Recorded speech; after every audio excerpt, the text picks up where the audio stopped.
Quand l'actualité est lourde, l'intelligence doit marcher léger, sinon elle trébuche.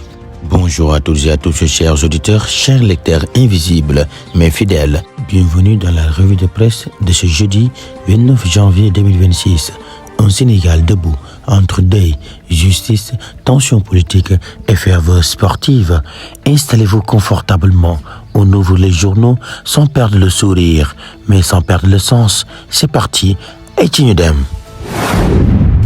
Hommage national, le silence plus fort que les mots, l'observateur, Yor, le témoin et l'indépendant, Réumi, l'éveil, enquête, Direct News, tous s'accordent sur une même image. Ali Magadji repose désormais à Yoff.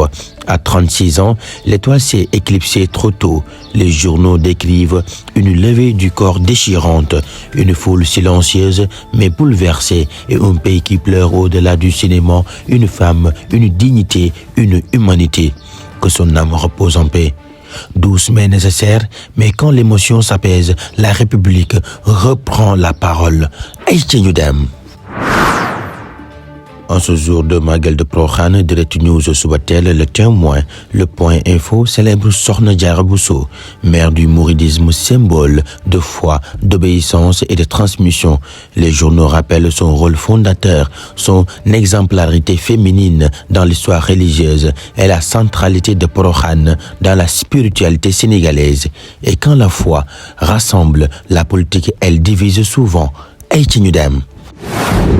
Ouverture politique, point actu. Le Soleil, le Parlement analyse une possible ouverture de Diomaye Faye à l'opposition. Crise économique, tension sociale, volonté d'union nationale, repositionnement politique du pouvoir. Le PS en ébullition, enquête l'info, lit quotidien, tribune en relief, parle d'un PS en quête de renaissance.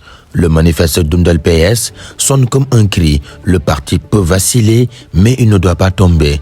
Mais dès que la politique parle, la justice entre dans la salle. Aïtchenudem. Affaire Pape Malick Ndour, Prodac, c'est le dossier central du jour, repris par presque tous les quotidiens. Révocation du bracelet électronique, mandat de dépôt ordonné, avocat annonçant un pourvoi en cassation, cadre républicain dénonçant un acharnement judiciaire. La presse souligne une coïncidence troublante. La décision intervient juste après les critiques d'Ousmane Sonko sur la justice depuis le Maroc. Autre affaire judiciaire, affaire Aziz Dabala Nabouleye, appel pour liberté. Lassana Kanté Taxawu Sénégal, 6 mois ferme requis. FONGIP, condamné pour licenciement abusif. Menace de poursuite pour diffamation religieuse à Tivaouane. La justice est au centre du débat national, mais pas au centre du consensus. Aïtchenudem. Le Soleil, l'évidence, source A. Les Échos mettent en avant la raffinerie Mavamar. 60 milliards, 600 tonnes par jour, 450 emplois. Le bilan solide de la DER/FJ sous Aïda Mbodj, la délocalisation du 4 avril 2026 à Thiès, symbole de décentralisation. Le Sénégal construit mais surveille ses fondations. Aïtchenudem. Parlons maintenant du sport, le dernier round, le plus brûlant. Décision CAF, le verdict est tombé. Record, l'Obs, les Échos, Tribune Sport, le Témoin, Point Actu Sport sont formels. Pape Thiaw, 5 matchs de suspension.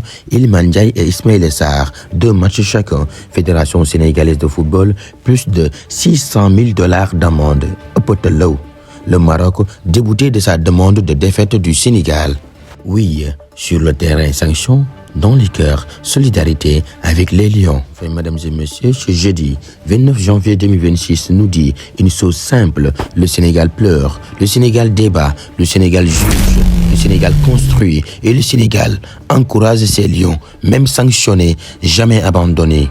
À nos joueurs, tomber sous sanction n'est pas tomber dans l'oubli. À nos supporters, prudence, dignité, intelligence collective. À la nation, vigilance et espoir. Les Lions ne demandent pas de la permission pour rugir. Ils préviennent juste le monde. Merci à votre écoute. À la prochaine. Djangin Jeff.